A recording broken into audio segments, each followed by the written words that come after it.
talk to someone who's using baskets of ETFs to do just that. Meb Faber is CIO of Cambria Investments and runs the Cambria Global Momentum ETF. That's an actively managed fund that selects approximately 17 ETFs across several asset classes based on price momentum. Meb, thanks for joining us. Your Global Momentum ETF is one of the big winners in ETFs this year. It's up 6%. S&P's down 14%. Tell us, what does it own briefly, and how often does this rebalance? Hey, Bob, great to be here. Look, this fund can go anywhere. It's an old school, long-term trend following fund. And that means it can be anywhere from 100% invested in stocks in the U.S. It could be 100% in foreign bonds, real estate, commodities, anything. And a lot of the times it looks like a normal, globally diversified portfolio because most stocks go up most of the time. Right now, it's a big outlier. Over the last year or so, it's been saying a lot of the commodity, real assets are the place to be as inflation has ticked up. It was originally in energy and then added ags, base metal.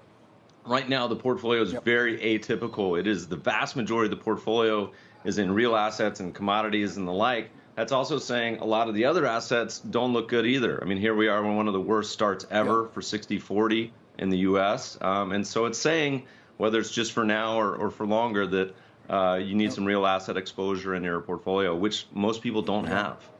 Right. I know you rebalance monthly here. And so right now the fundamentals are poor. The technicals are not giving a clear signal for a bottom. So this ETF essentially stays with whatever is working. And you're essentially a commodity fund right now. Is there any sign that what's working is going to be different a month from now? This isn't a crystal ball into what the next rotation will look like, is it?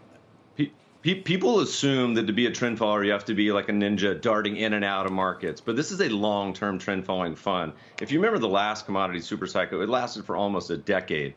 But what it's also saying is the opportunity set is not U.S. stocks and bonds. U.S. stocks right now are in a really dark place, right? They're expensive still and in a downtrend.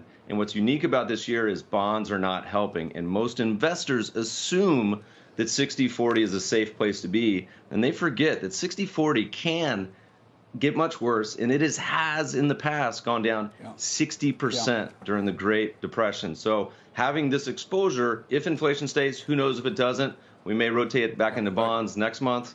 Have me back on in a couple months, we'll see where we are. But for now, it's saying the commodities are the place to be. All right, I'm going to ask everyone to join us on ETF Edge because we're going to get into the whole 60-40 thing. This is going to be 1 p.m. Eastern time. We'll take a closer look at other trend following techniques with Meb, including using put options in an ETF portfolio.